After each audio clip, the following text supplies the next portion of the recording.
A good day to everyone watching. For this video, we will be delving into the topic about the heart and the circulatory system. So, what does the heart do? The heart is a pump, usually beating about 60 to 100 times per minute. With each heartbeat, the heart sends blood throughout our bodies, carrying oxygen to every cell. After delivering the oxygen, the blood returns to the heart. The heart then sends the blood to the lungs to pick up more oxygen. This cycle repeats over and over again.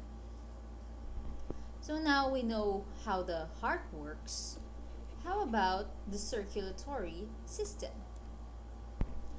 The circulatory system carries oxygen, nutrients, and hormones to cells, and it removes the waste products like the carbon dioxide. These roadways travel in one direction only to keep things going where they should. The circulatory system is made up of blood vessels that carry blood away from and towards the heart. So the arteries carry blood away from the heart, and the veins, on the other hand, carry blood back to the heart. So, what are the parts of the heart? The heart has 4 chambers, 2 on the top and 2 on the bottom. The 2 bottom chambers are the right ventricle and the left ventricle. These pump blood out of the heart. A wall called the interventricular septum is between the 2 ventricles. Here. So let's move on to the top 2 chambers, which are the right atrium and the left atrium. They receive the blood entering the heart. A wall called the interatrial septum is between the atria. So let's move on to the heart valves. The atria are separated from the ventricles by the atrioventricular valves. And these valves are the tricuspid valve and the mitral valve, or also known as the bicuspid valve. So the tricuspid valve separates the right atrium from the right ventricle. The mitral valve, or the bicuspid valve, on the other hand, separates the left atrium from the left ventricle. So the 2 valves also separate the ventricles from the large blood vessels that carry blood leaving the heart.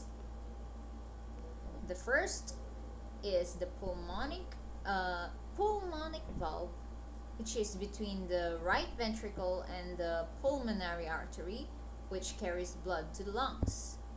The second one is the aortic valve, which is between the left ventricle and the aorta, which carries blood to the body. What are the parts of the circulatory system? So there are 2 pathways that come from the heart. First is the pulmonary circulation, which is a short loop from the heart to the lungs and back again. The second is the systemic circulation, which carries blood from the heart to all the other parts of the body and back again.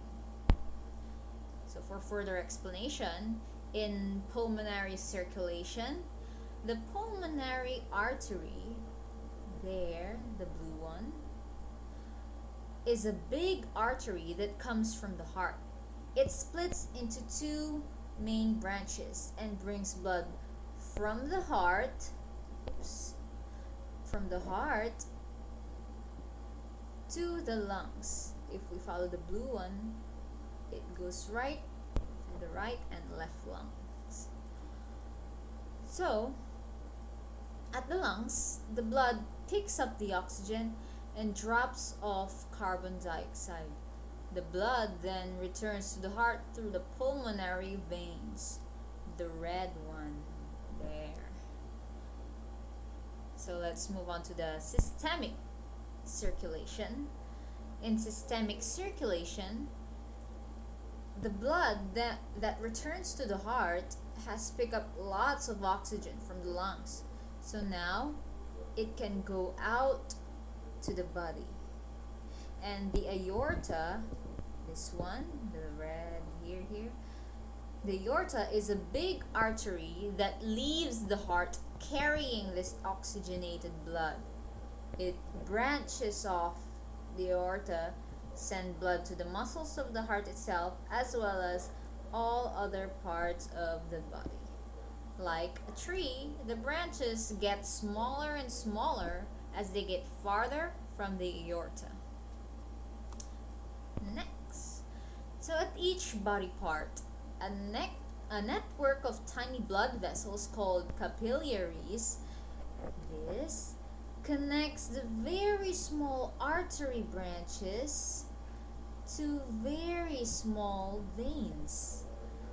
The capillaries have very thin walls, and through them, nutrients and oxygen are delivered to the cells. The waste products are brought into the capillaries. So capillaries then lead into small veins. Here, the blue one. Small veins lead to larger and larger veins as the blood approaches the heart. To the heart. Valves in the veins keep blood flowing in the correct direction.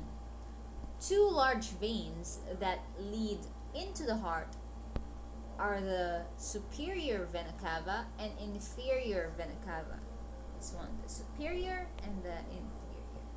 So, it is called the superior vena cava because it is located above the heart, while the inferior vena cava is called inferior because it is located below the heart.